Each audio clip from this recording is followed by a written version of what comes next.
Yo, what's going on? It's your boy, Big Wavy Roy Johnson here. Hello everyone, this is the interview queen Alicia too. This is the infamous Cameron Solis. This is the professional Nathan Cruz. This is Benji. This is the Callahan Death Machine in the draw, and the face of Impact Wrestling, Sammy Callahan. The one and only chocolate under Willie Mack. This is Shreddy Breck, aka Mr. Clangin' and Bangin'. And you're listening to... You are listening to Broken but Glorious. Broken but Glorious. Broken but glorious. Hey, yeah. Hello, welcome to Broken but Glorious on bbgwrestling.com. I'm Chris Lappin. I'm delighted to be joined on the line by Tom Thelwell. How you doing, Stephen? Hello, how are you, mate? Yeah, I'm very well, thank you. Very well. Yeah, really good. So, how you been surviving lockdown? Well, I've been surviving to the best of my... Glad the gyms are open again now. Been playing a lot of PS4. Well, yeah, it's just been like a waiting game in terms of like wrestling. But fingers crossed, I'll be able to do bits of it now. As you know, I've just had my first match back announced. So fingers crossed it can only get better from here. But with like the current ways of how things are working, you never know. It could all go. We could all be back in lockdown by next month. You never know. But fingers crossed. Fingers crossed that we're in the clear for a little bit now. Yeah, we'll come on to the Future Shock show a little bit later in the show. Just, have you been watching any series you could recommend to listeners before we get onto the wrestling side? Or? Oh, series. I've not been watching. But I have. I've been trying to watch as many horror films as possible. Yeah. Because like horror films are like my guilty pleasure in terms of stuff like that. I watched. I fell asleep to The Conjuring last, so I'm going to try my best to redo that tonight. Because that's one that I know it's a rather popular one, but I've never actually seen it before. So I think I've seen the second one. I think I've seen the second one, but I've never seen the first one. I fell asleep during it last night, so I'm going to try and get that done again. But in terms of like what I'd recommend for people, I'll always go to Insidious. If you've not seen it, Insidious is the best, in my opinion. Yeah, it's the best horror film going. Oh, brilliant. I'm more into my 80s slashes and 80s comedy horror rather than... That's right. Man, I love anything to scare me. Like with stuff like Friday the 13th and so that doesn't really scare me. If there's like demons and all like mystical stuff going on with it, then that's my sort of thing. If it scares me, then I still have a vivid memory of being about 5 or 6 and hiding behind a couch. I don't know why Mum would let me watch American Werewolf in London, but she did. The scene where he turns into a werewolf just still haunts me these days. Oh yeah, man. I'm not too sure if I've seen that one. Is there a scene in that where they're in like a subway or something and there's the wolf's chasing him like up the escalator or something like that? Am I completely wrong? Possibly. Maybe. I haven't watched it for years. Yeah. But I'd recommend just looking up the scene where he turns into a wolf. I'm sure there'll just be a clip of that on YouTube. So for the time, the effects are brilliant. Oh yeah, man. I'll get on that as soon as we finish this. What about wrestling-wise? You've been watching much wrestling, or you're a huge wrestling fan? Or? Yeah, man. Obviously, I love wrestling. It's what I spend most of my time doing. In terms of what I've been watching, though, it's I've genuinely just been like dabbling in everything. The WWE, NXT, New Japan, obviously the G1 going on at the minute.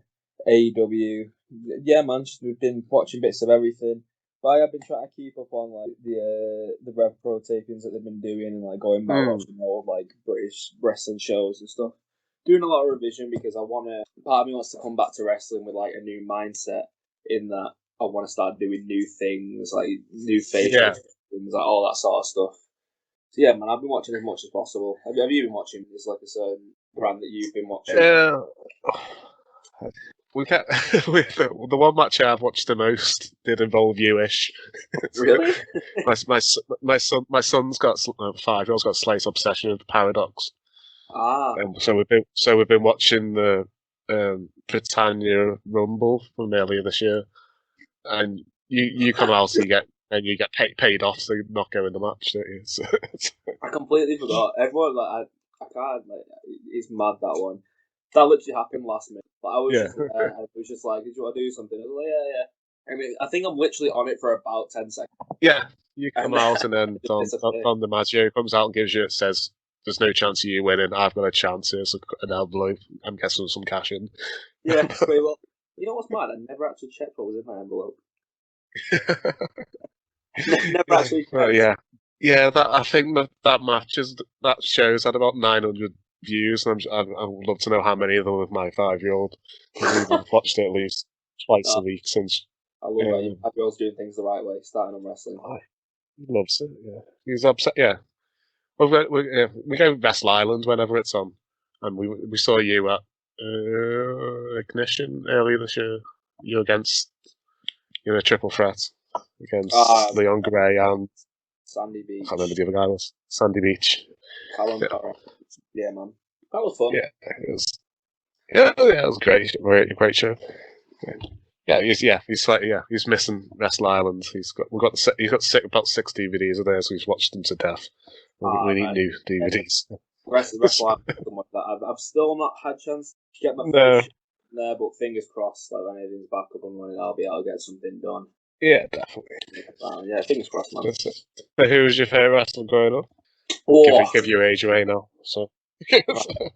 Oh yeah, obviously. People watching that don't know, I very recently turned 18. And I couldn't believe how young you were. I thought you were in your early 20s when I saw you. Yeah, man. You must have been 17 when I saw you. Yeah, I imagine I'm cool, but a lot of people. I imagine I'm around the big lad for my age, but I don't know. But yeah, in terms of like, it's a funny one because growing up, I was always into football. Yeah. I was like a late bloomer in terms of like watching wrestling. I think it was like 28, 29, like WrestleMania that was like our first. So like 7 years ago. Yeah. Yeah. So like the guys that I originally like started watching was like the bigger names like Triple H, Edge. My main guy was just because like he was massive, and as a kid watching that, I was just like, oh wow, look at the size of him. Neville loses, he's cool. Like other guys that like people know that I'm really interested in, like I loved like John Morrison, Christian, like, all those dudes like Edge, Jeff Hardy, all those guys, like because I was like a big fan of the High Flyers, like Rey Mysterio. Yeah, but yeah, obviously, like I was a big fan of a lot of people because obviously that was around the time like John Cena was like big. But yeah, in terms of the main dude, it probably would have been Triple H, and then like a handful of High Flyers to go along with it. Yeah, that's a good WrestleMania to get into that one. Take a Punk and Brock, Triple H and The Rock, Cena. So. Oh yeah, man, it was a classic. I'm happy. I do wish that I would have started earlier. Like I would have been watching it from an earlier age because then like I would have been able to talk about so much. But yeah, I think I did start watching at a good time. It's just it shocks people because they think it's horrific how young I am and how little my knowledge on previous wrestling is. Oh. So what did actually prompted you to don the tights and get into the ring? So it was how did it happen again? So obviously I loved watching, and this was at a time where I could feel like football was. I didn't really want to go anywhere. I didn't want to be in football, and I was getting bored of playing it. I still enjoy watching it, but I was getting bored of playing it. And me and my dad was chilling one night, and we decided, I was like, oh, can we have a look for like local wrestling schools? So we did. We searched, and it was like, you have to be 16 before you started training. So I was a bit devastated, but I never really gave up the search. I was looking on Facebook and everything, and then I came across the Future Shock Academy, which at the time were allowing people to train up from 14. Yeah. I'd very, very recently turned 14, so I went down, and my first ever session was with Damon Lee. Wow. And I got in the ring. He destroyed us with the cardio, with the warm up, and yeah, man, I loved it ever since. Honestly, it was genuinely just like me, the curiosity of saying like, what if I was to give it a go? Because like, at that point, I had no idea like of what British wrestling was. I didn't really know if it was like a thing. But obviously, I'd seen like like carnival wrestling advertised and stuff like on polls and stuff. But I didn't know that there was like an actual fan base for it. And then but the more that I searched into it, I was like, all right, okay, this is pretty cool. Let's give it a go and see what we can come up with. And yeah, after that first training session with DDR, I loved it ever since. Yeah, 3 or 4 years ago was when it was like the peak of Britwres, wasn't it? Yeah, man. That was like the first ever. It was around the first ever UK Championship tournament. Yeah. Yeah, I think it was. I think so. Cool. Yeah, I think so. So did you have an idea of a character you wanted to be when you were start training? So this is one thing that I can go into detail with. So I genuinely had no idea. And like, you can ask all my friends, and they'll say, like, I'll always go to Big Guns Joe. He will always say to find yourself, and he's been doing this up to very recently. Like, you see, I'm saying up to very recently as if like lockdown's just happened. So if lockdown wouldn't have happened, he would have been saying it until very recently that I need to find myself. And it was, I feel like it was around the time that I wrestled Chris Brooks that I'd managed to come into myself a bit more, and I was like finally finding as Tom Thelwell as a wrestler. But in terms of like starting training, there was guys that I watched and I liked what they did, so I would just do that. Like there was no character behind it. I would just really enjoy doing moves. So like in training, my inspirations were like 3 people. I was a huge Ambrose fan, Dean Ambrose at the time. Yeah. I was a huge Ospreay fan, but the one problem was I was nowhere near as athletic as Ospreay and could barely do anything that he could. And I was a huge Kenny Omega fan. So I was just trying to mix up these 3 people. Three very different wrestlers. Yeah, man. So this was like 14-year-old Tom, like, oh, these would just be these. And I gave it a go as much as I could, and I still didn't really manage to find a character in myself. No. I just did what most people do and go to like the underdog babyface sort of thing, because I've got the blonde hair, blue eyes, and I was very young, so I feel like in that sense it was easy enough for me to like, I had a go-to character, if you know what I mean. Yeah. If it was ever needed for a show, I could just be like the young lad that was like the underdog.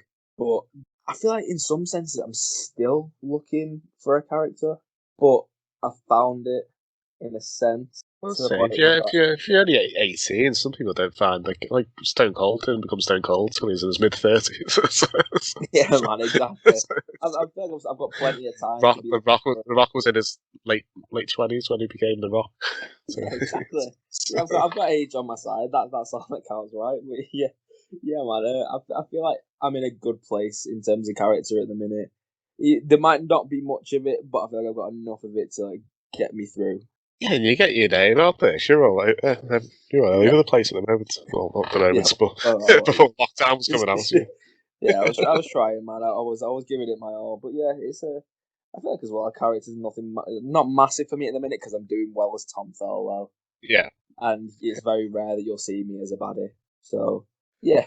I'm guessing having these like 7 months off is like giving you time to rest your body and then evaluate what's kind of gone well and what hasn't gone well. Have you had time to like make little tweaks to your character and your moveset when you come back? Yeah, man. So obviously before lockdown, I was a lot lighter than I am now. I think I was like 175 pounds before lockdown, and I'm now getting towards 210. Oh wow, 2 steps. Yeah, man. I've pushed up for a fair bit. I bet you put on 2 stone worth of muscle, whereas I put on 20 pounds of. Oh, mate, honestly, too much cake. So surprised. It was genuinely a point where I was eating whatever I wanted to over lockdown. It was reopened, and I was like, oh, I'm not happy with how I look at the minute. And I just went to the gym every single day. Yeah. And now I'm I'm in decent enough shape at the minute, I think. But yeah, man, in terms of how I look when I come back, I imagine I'll look a lot bigger to people. But in terms of like moveset and stuff, I've had a lot of time to revise like different wrestling styles and stuff. And there've been things that I've picked up off people and that I'm planning on putting my own spin on. So, like for example, in my next match, you might see me do things that you've never seen me do before, or you might see me moving differently. And it's just all things that I'm changing and tweaking for the better. Because as much as I've been revising other people, I've also been going back and watching my matches and like nitpicking little things like to what I can change, if you know what I mean. Yeah, so definitely. Like very much like facial expressions, going back over selling, the way I move, like how I deliver moves and stuff like that. I've managed to hopefully I've hit the nail on the head with some things. Like I'll never stop learning. That's one thing with wrestling, you never stop learning. There'll always be things that you can change. There'll always be things that you can do better. But I feel like I'm going to be in a much better place when I come back in terms of like how I wrestle and how I look than what I was before lockdown, if you get what I mean. Yeah, definitely. I am Miles Kamen, and if you want to be Miles better, Listen to the Broken but Glorious podcast now. So yeah, you're the first person I've actually spoke to in 7 months who's actually got an upcoming show. So how much are you looking forward to having your first match back? It was very surprising, but I really do hope it does go ahead, because obviously the whole COVID thing going on at the minute, and things seem to be getting cancelled left, right, and centre. But Future Shock managed to put on the last show, and they managed to do it really well. I've heard only good things about the last show and about the safety and everything. Yeah, man, it went really well. Like, obviously, I wasn't there, so this is what I've been told, but I've been told the same thing. And yeah, it just feels exciting to have like a match graphic released. You know, I got goosebumps when I seen that yesterday. Yeah, it's amazing. Yeah, man, I'm really looking forward to it. A great opportunity facing like somebody the experience of Chris Ridgway. Oh, dude. Yeah, that's it's going to be a big match. I'm prepared to take a beating. Oh yeah, I think you have to.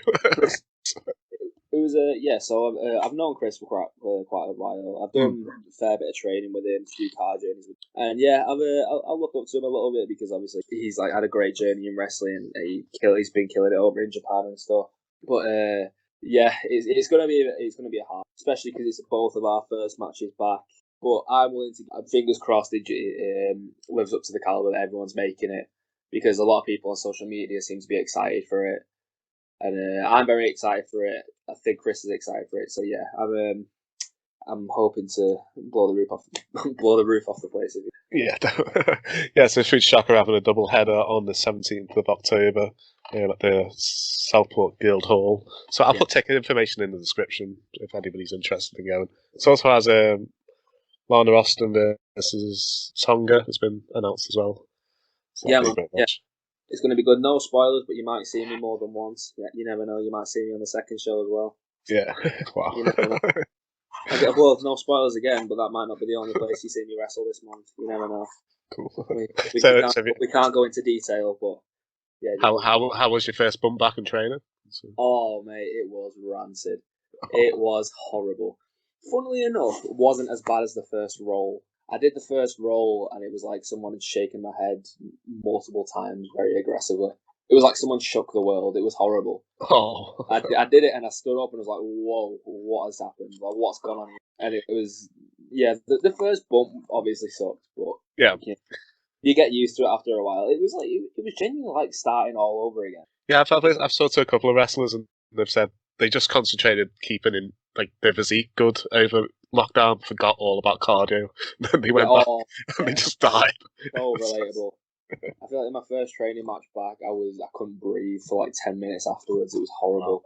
But yeah, man, in terms of like getting back to training and stuff, it was like starting all over again, because I having to go over everything. It was like very frustrating. There was little things that I was messing up that I feel like at my level I shouldn't be messing up. Like, not like at my level, but like how long I've been doing it, I shouldn't be messing things up like that.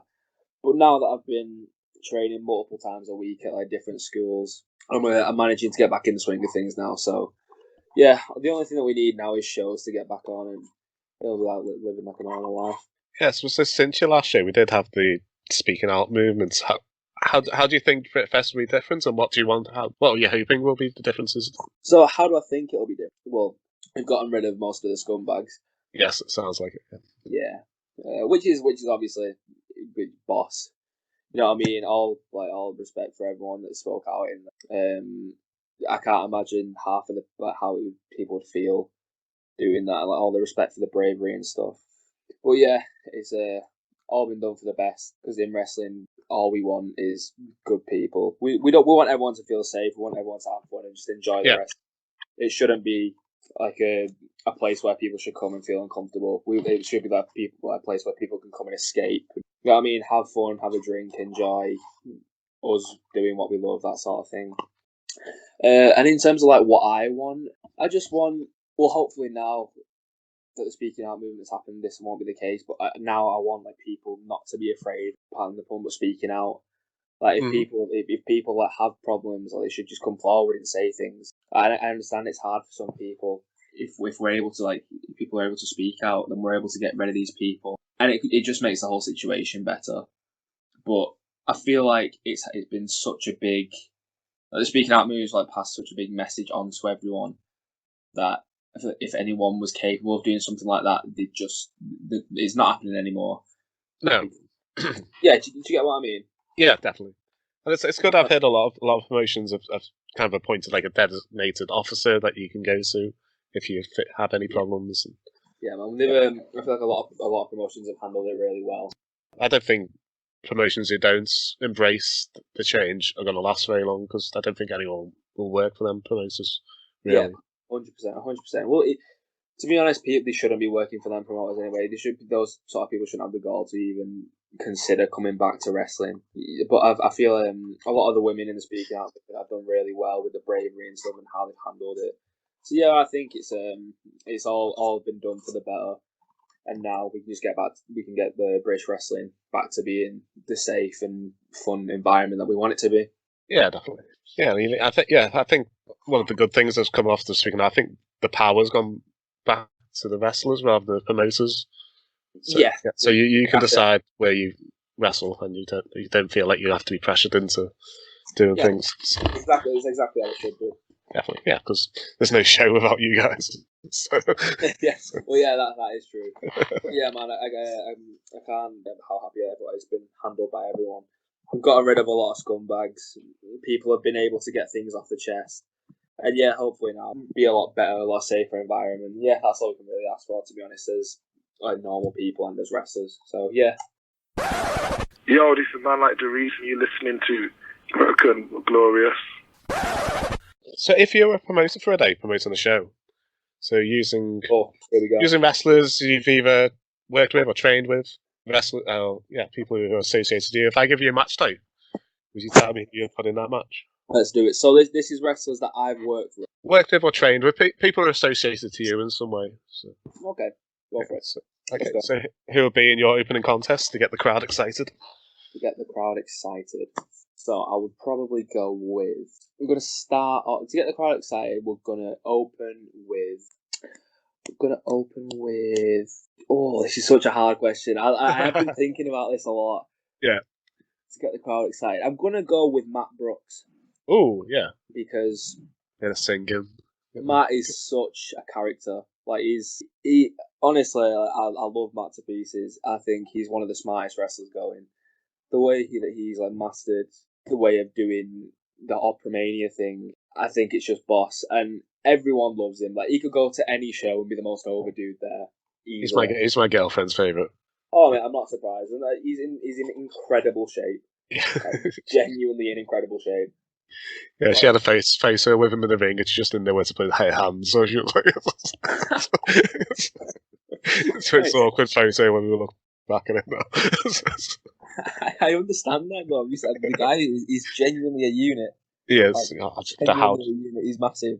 And I think I'd probably put him against Big Guns Joe. Yes, they have a great feud wherever they go. Yeah, man. So Big Guns is one of my best men. Everyone knows who Big Guns Joe is. He's one of the biggest characters at the moment in British wrestling. Whether he's a goodie or a baddie, he knows exactly what he's doing. He knows how to make a crowd love him or hate. And I feel like against Matt Brooks, them two, they'd get the crowd into it. They'd have a laugh. It'd be great. So yeah, my opening match to get the crowd into it. Going with Matt Brooks and Big Guns Joe. Yeah, at that Ignition show was the first time I've ever had to cheer Big Joe. It was dead weird. We used to be in Wrestle Island where he's a heel and we all sing Tiny Joe with him. Have you noticed though, like you automatically cheer for him? He's that good. Like you can't help. We all think he's real. Yeah, we all like him, but we like to boo him. sing Tiny Joe with him. No, he reacts. You just can't help get behind. I love getting called a dweeb.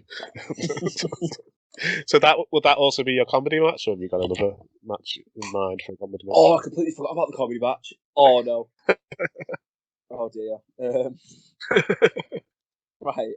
How are we gonna do it? Can we come to the comedy match a little bit later on, so I've got time to think as well? Right. So go on. What's the next one? Your women's title match. Women's title. Is this a singles? It's your show. You can put as many people in as you want. Oh.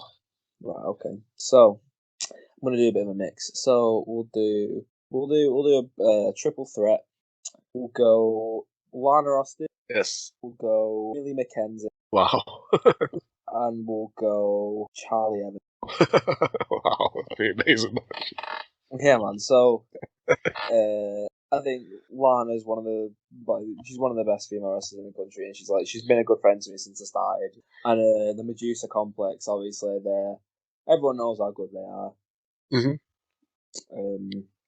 But yes, there's not much to say because I feel like them three as wrestlers says enough. Yeah, Lana's come on so much in the last 2 or 3 years. Seems to have taken herself to the next level. Yeah, man, she's been around for a while, and obviously Millie and Charlie have been doing real well on Fight Club Progress. Charlie's gone into hardcore wrestling now. She's doing hardcore wrestling with men.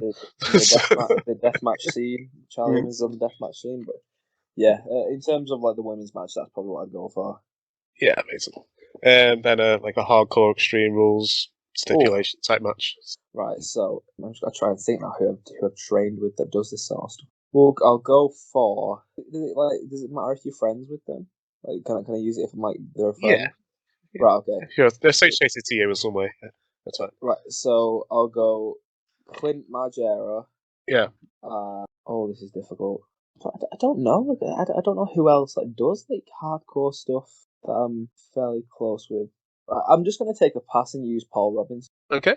I think I may come back to this one if I think of someone that I've worked with that does deathmatch stuff. Yeah, RJ Silver loves doing deathmatch stuff. He does, doesn't he? He does. Yeah, that's a shout. In my interview of him, he says the first thing he does is when he gets to a venue is see what he can jump off. So what's the highest thing he can jump off? He does. He's a bit of a madhead like that, isn't he? Yeah. He's mad. Was it at Wrestle Island that he jumped off that balcony? Yeah. Didn't tell the promoter who's going to do it. Yeah, a bit mental that one, to be honest. Actually, you know what? We'll go Clint versus Drew Parker. Oh, yes, that'd be a great match. Yeah, man. Drew, I've met Drew a handful of times, and obviously now he's doing really well indeed. He's younger than you think as well, isn't he? Just 22 or something. Yeah, man. Yeah, he's really young. Stupidly young. He's been doing deathmatch for a while as well, and everyone knows Clint. Was it? I think it got announced at TNT that he was doing Tournament of Death this year. Was it? Yeah, I think so. Yeah. So those dudes did bleed and have a lot of fun doing it. Yeah. But fair play to him. But I think I would do death matches, but not to the caliber of that. Yeah, I don't see the enjoyment of it, to be honest. Yeah, that's fair. If you were in a hardcore stipulation match and your opponent went under the ring and brought out a bag, would you want it to be drawing pins or Lego in it, or would it drawing pins? Yeah, I feel like if you land on multiple at once, it wouldn't be as bad. I know that sounds stupid. But I feel like it wouldn't be as bad, whereas I think Lego just suck. Yeah, you get about a 50-50 split on that question. So a lot of people don't like the idea of being pierced. I know they can put up with a big bruise for a couple of weeks. But I say this, but I hate needles as well. Yeah. Needles is one of my biggest fears, and it's weird. I hate needles. Oh, it's horrible. They scare me. Okay, your tag team title match? Tag team title match. We'll go Ethan Allen and Luke Jacobs, the Guns. Yeah, definitely. Yeah, obviously, because, they're my boys and they're excellent. And I'll put them again, the 0121. Ooh. Okay. Dan Maloney and Doris. That'd be Doris and Dan, obviously killing it at the minute. Fight Club tag champs. Yeah. He's also Dan's the heavyweight champ. Luke and Ethan killing it as well, doing Progress, OT, Fight Club, the Future Shock tag champions at the minute. And yeah, I think that'd be real. Yeah, I feel like you couldn't go wrong with both those tag teams. Yeah, definitely. There were a lot of teams that I could use though, but I just feel like those two. I reckon those two could put on a class one. Yeah, I think they just won the Fight Club tag titles when I interviewed Doris earlier this year. Yeah, man. Yeah, it was fairly recent. I think it was one of the last. I think it was the last show that they did. I'm not too sure. Maybe I'm trying to remember. Yeah. Okay. It definitely was the last show. Cool. So you're an intergender match. Intergender match. Gonna go Lizzie Evo, Yeah. because I reckon she'd knock anyone out. I don't think I've seen her live, not in an intergender match. I think every time I've seen her live, I've seen her against Pitbull, and I'm sure I've seen her against CJ Banks as well. Yeah. I don't think I've seen her against a woman. I've only ever seen her against men. Yeah, I've seen her against a fair few men, but I think I'm gonna put Lizzie Evo against. Oh, this is so difficult. Against Callum Corrie. Oh, yeah, that'd be interesting.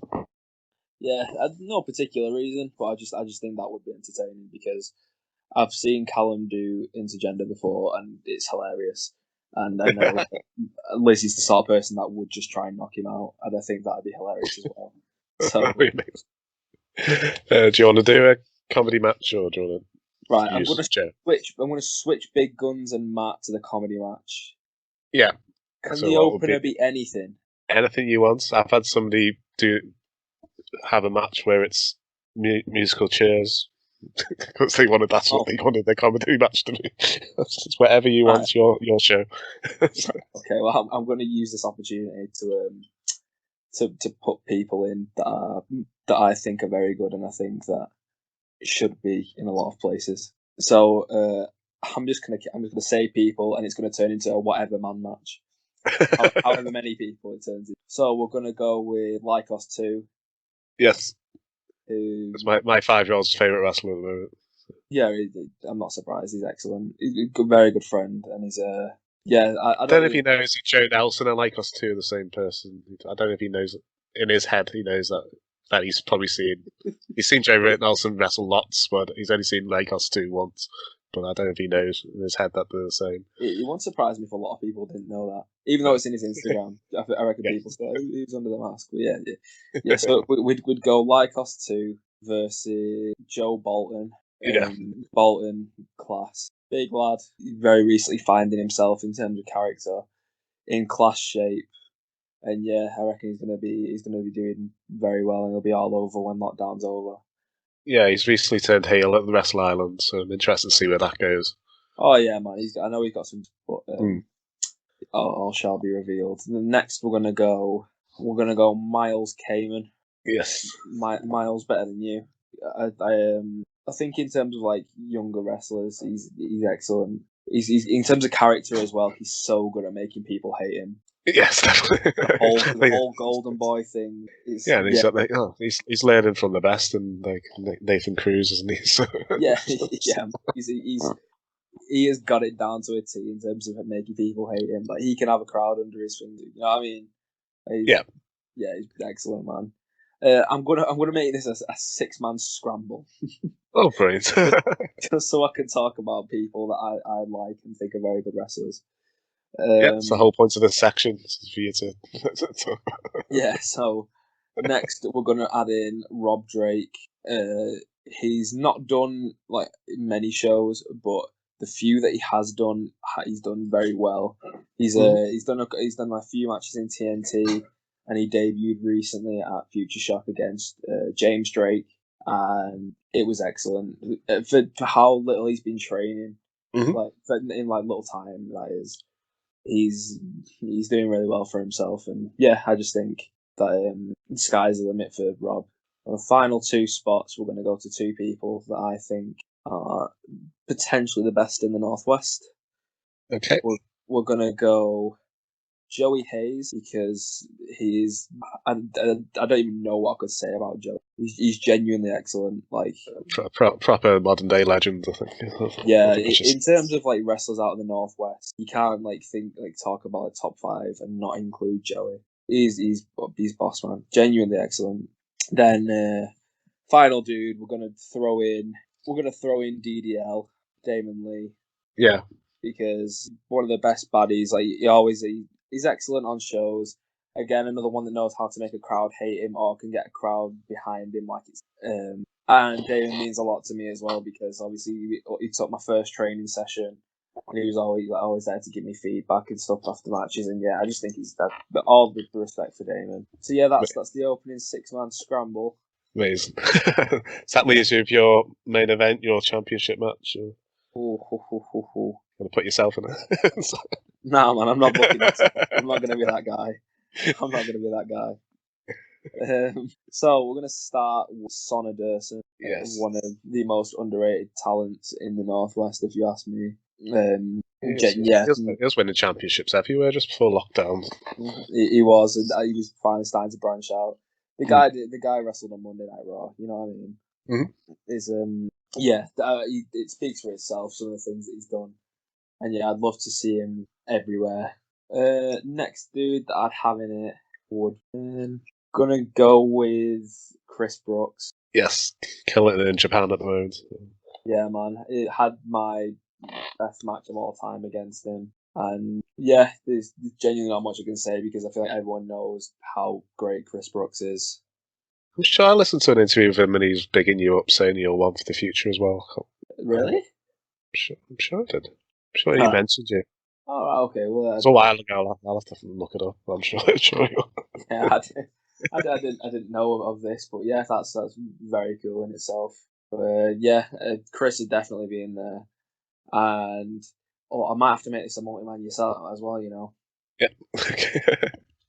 I'm going to leave it as a triple threat, and I feel like there'll be people that I've missed out, but these are people that are coming to mind. And the last dude that I'm going to stick in it is probably going to be Zach Gibson. Yes. The best baddie in British wrestling, in my opinion. You don't go to a show that Zach Gibson's there, and you hear no one cheer. No.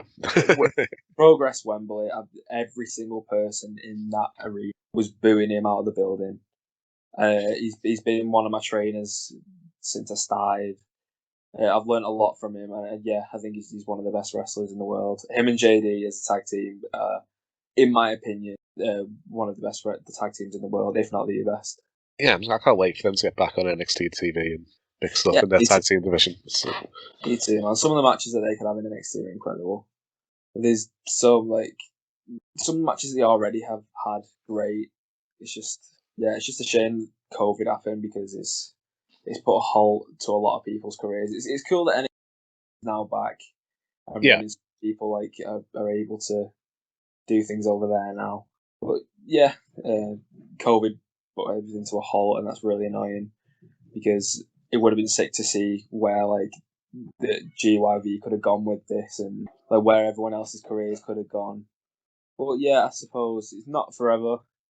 Fingers crossed next year everything will be back up and running as normal. But, we never know. And I've just realised I missed out. I've made a mistake. Okay. Jumping back to the tag match, I'm making a triple threat tag match because why the hell not? And I'm adding in More Than Hype. Yes. Not much to say about them other than they're excellent. They're charismatic. Some of the nicest guys I've met. That is genuinely all I can say about. That's a great card. Yeah, man, that's my card. I feel like a lot of it was just talking about my friends. If I could, I feel like it's so hard to do stuff like that because you never know what to leave out. No. Yeah. There's so many guys I could talk about, like T-Bone, Ashton Smith, all the other guys that are coming up, like Leon Gray, Chase Alexander, Oscar Byron, all those sort of dudes. I've wrestled Chase a lot. I love wrestling. I've trained a lot with Oscar. T-Bone's taught me so much. I've learned a lot from Ashton, but it's such a hard thing to do when someone asks you to make your own card. Yeah. But those are the matches that I would have, and I hope you're satisfied with the card that you got. I love that card. I really want to see that 6-month scramble to start it. Oh yeah, man! I took the opportunity to put in guys that I think should be in more places and guys that are friends. Yeah. Any match between Big Joe and Matt Brooks, I'm there. So. Yeah, man. That's. That match, anyone could. I reckon you could put that match on in Japan, where the crowds make virtual. I think they'd still manage to get laughs out of a quieter crowd. I think they had a year-long feud in Wrestle Island. They wrestled some type of match they were against each other at every show, even if it was a singing contest or a press-up contest. Or they did lots of silly things. I think they feuded in a lot of places. Yeah. Yeah, and they've definitely feuded in a lot of places because I feel like I've seen them in so many different rings. They're amazing. Yeah, man, they're the best guys for sure. Hey up, it's Leon Gray. And Ryan Thorne. Together we're made to last, and you're listening to Broken but Glorious. Do you want to quickly plug the Future Shock Show again before we go? Yeah, let's do it. So, we spoke about it before. On the 17th of October, I have just had a match announced. It will be myself versus Chris Ridgway at the Stockport Guildhall. I'm not too sure on the name of the website. Just type in Future Shock Wrestling, and I imagine tickets will be available there. However, I would say if you're interested in coming, I would hurry up and buy, because with the whole pandemic thing, I know they're only doing a limited amount. So if you're interested in coming, definitely get your tickets as soon as possible. But if you miss out on the show where I'm wrestling Ridgway, they are doing another show later on in the day, and I believe tickets are still available for as well. Yeah. So, yeah, if you can, please do show Future Shock some support. Yeah, I think the first show bell time is 2, and the second show bell time is 6. Yeah, that's it. I'll put links in the description for ticket information. So do you want to also promote any social media you have? Absolutely. So, give me 2 seconds. I'm really bad with this sort of stuff. I always forget because I have a habit of social media tags and stuff. So, on Instagram, I am tomt.pw, and on Twitter, I am at tomt_pw. Great. Well, I put links in the description. So I've really enjoyed speaking today. I'd love to have you on again in the future. Hell yeah, man! My pleasure. Thank you very much for having me on. Yeah, it's been a blast, man.